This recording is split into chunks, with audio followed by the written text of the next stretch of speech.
I grew up in Scotland and I played golf from the age of 12. I'm a white, heterosexual Christian woman who is of Scottish cultural descent. But I didn't think a whole lot about these issues at that time. I joined a golf course because of my father, who was a member of a private club. And I was very aware as I became 17, 18, that women could only play golf on a Tuesday. And we could also play on a Sunday if we were accompanied by a male member. As I began to think about these issues, the feminist part of me kicked in, and I thought, golf is a pretty biased sport which favors men and not women. However, what I didn't notice was that in our golf course, there were no people of color, no ethnic minorities, no other differences that were ever talked about. Gender was not really talked about, but at least I became aware of it.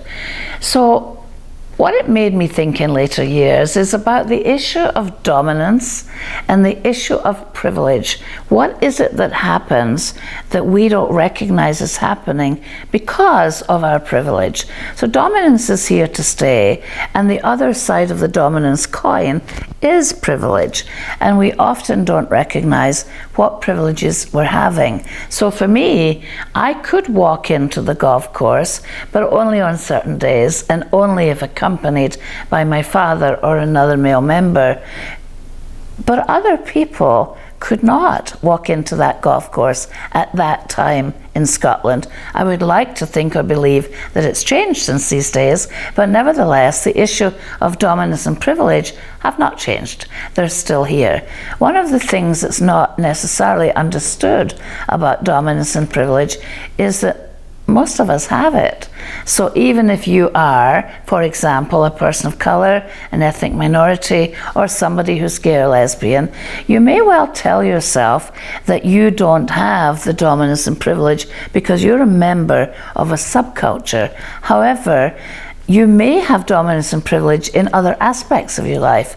So you may, for example, be a person of color who is Christian, living in a Christian dominant community, or you may be somebody who's gay or lesbian who's white, and therefore gets all of the privilege and access of being white.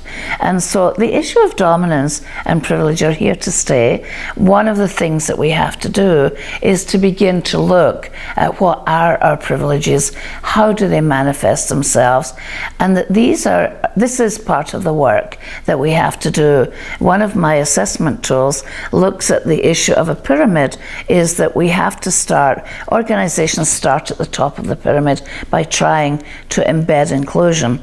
What we have to do is start with ourselves.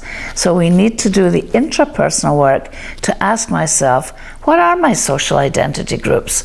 In my case, I'm a woman, but I'm a white woman. So maybe I'm in a subculture as a woman, but I'm dominant as a white person. I'm heterosexual. That's dominance again. And that I can actually seamlessly move in and out of experiencing privilege or experiencing the exclusion that comes perhaps with being a member of a subculture. So again, there's an illusion of inclusion. We're very complex people with a lot of complexity within us, and we have to start to unpack these differences if we want to begin to move towards truly being an inclusive environment. And we'll talk more about the issue of unconscious bias and degrees of difference, which are the other two immutable forces, in future videos.